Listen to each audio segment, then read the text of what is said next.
नमस्कार. महाधुरळा यूट्यूब चॅनलमध्ये मी गुरुबाळ माळी आपल्या सर्वांचं मनापासून स्वागत करतोय.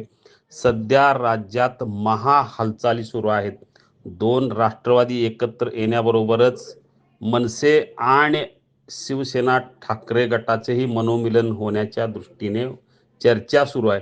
याच वेळी आणखीन एक मोठी घडामोड राज्यात सुरू आहे, ती म्हणजे पालकमंत्री बदलण्याबाबत. काही जिल्ह्याच्या पालकमंत्री पदाबाबत सध्या वेगळ्याच हालचाली सुरू आहेत. म्हणजे रायगडचे गोगावले यांना पालकमंत्रीपद देण्यासंदर्भात, तसेच नाशिकचे पालकमंत्रीपद गिरीश महाजन यांना देण्यासंदर्भात हालचाली सुरू आहेत.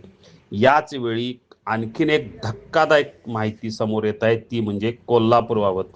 कोल्हापूरचे विद्यमान पालकमंत्री प्रकाश आंबेडकर यांना इतर जिल्हा देऊन कोल्हापूरच्या पालकमंत्री पदावर मंत्री हसन मुश्रीफ यांची वर्णी लावण्यासंदर्भातल्या हालचाली जोरात सुरू आहेत. गेल्या 4-5 दिवसापासून या हालचालींना अतिशय वेग आलेला आहे.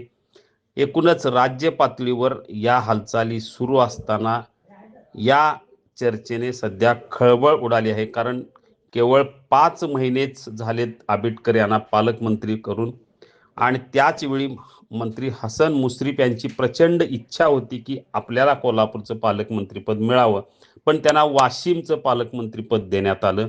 तेव्हापासून ते नाराज आहेत. त्याच नाराजीतून त्यांनी तातडीने वाशिमच्या पालकमंत्रीपदाचा कार्यभार काढून घ्यावा अशी विनंती केली. त्यामुळे त्यांच्याकडे आता कुठल्याही जिल्ह्याच्या पालकमंत्रीपदाचा कार्यभार नाही. अशा वेळी पुन्हा एकदा कोल्हापूरचं पालकमंत्रीपद आपल्याला मिळावं यासाठी त्यांनी प्रयत्न सुरू केलेले आहेत. याच प्रयत्नाचा भाग म्हणून गेले काही दिवस प्रकाश आंबेडकर यांना दुसरा जिल्हा देऊन कोल्हापूरचं पालकमंत्रीपद हसन मुश्रीफ यांना देण्याबाबतच्या हालचाली सुरू आहेत. पावसाळी अधिवेशन सुरू होण्यापूर्वी या हालचाली वाढण्याची शक्यता आहे. सध्या या हालचाली सुरू आहेत, निर्णय झालेला नाही आणि तो निर्णय होऊ नये यासाठीही प्रचंड प्रयत्न सुरू आहेत. रायगडच्या बदल्यात कोल्हापूर असा सरळ सरळ हा राजकीय सौदा आहे आणि याच सौद्यात नाशिकचं पालकमंत्रीपद भाजपला मिळणार आहे, रायगडचं पालकमंत्रीपद शिंदे गटाला आणि कोल्हापूरचं पालकमंत्रीपद अजित पवार गटाला. त्यामुळे पाहूया आता नेमकं काय होतंय या राजकारणात. आपल्याला अशाच घडामोडी हव्या असतील तर आत्ताच सबस्क्राईब करा महाधुरळा यूट्यूब चॅनेल. धन्यवाद.